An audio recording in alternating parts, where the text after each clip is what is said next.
Hey everyone, today we're going to be looking at dependent and independent variables, not necessarily in that order.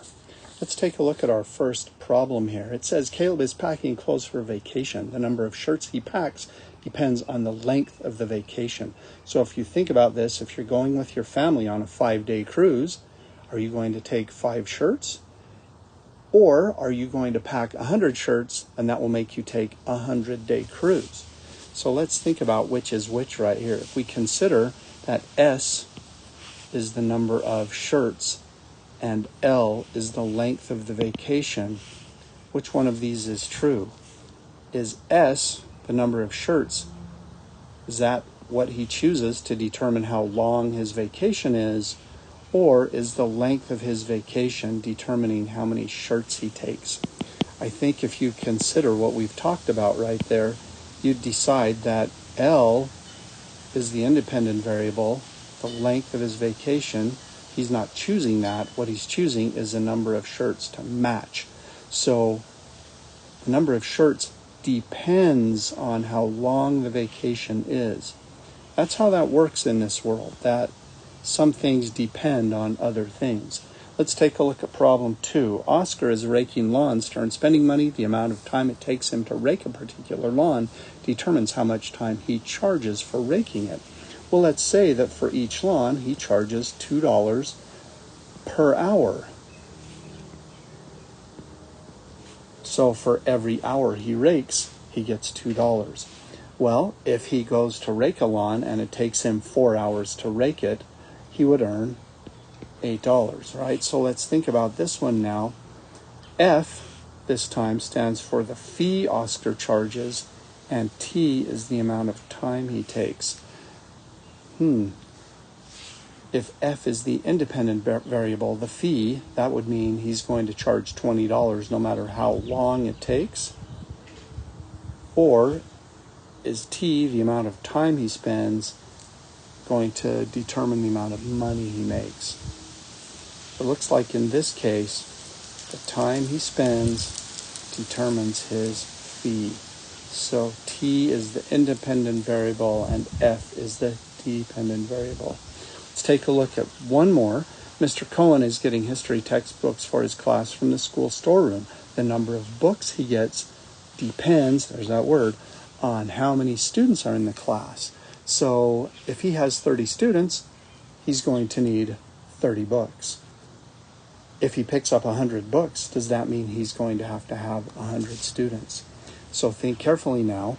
If we know that T is the number of textbooks and S is the number of students, which item below here is true?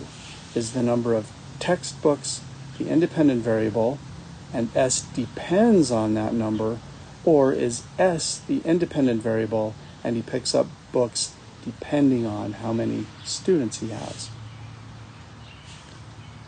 Did you decide it was this one again?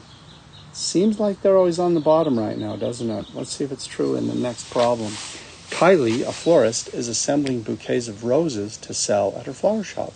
The number of bouquets she can assemble depends on how many roses are in her shop.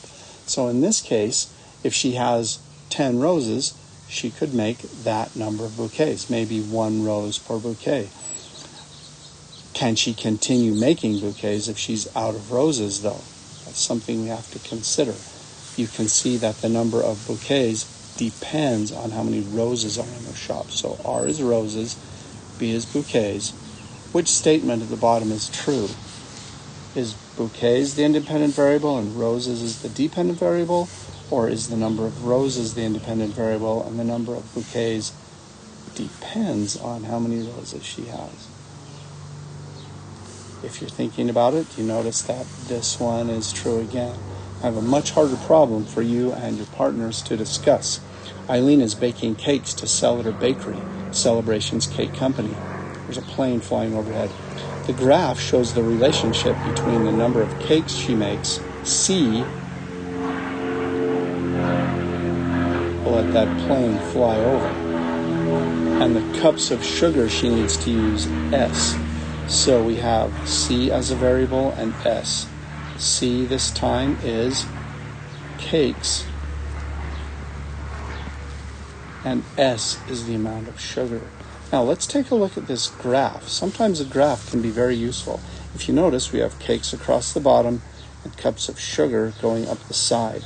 So 1 cake tells us that we need 2 cups of sugar. If we follow over, 2 cakes takes 4 cups of sugar, and 3 cakes take 6. Can you notice that this is making a really lovely straight line, and we could use this line to predict that 7 cakes would take 14 cups of sugar. It's an interesting balance, isn't it? So, with your partners, discuss, do you think that S is the independent variable and C is the dependent variable, or do you think that C is the dependent variable and S is the dependent variable? And considering that, what's the relationship? Is it 2 more than, 2 less than, 2 times as many, or half as many? Good luck as you discuss this with your partners.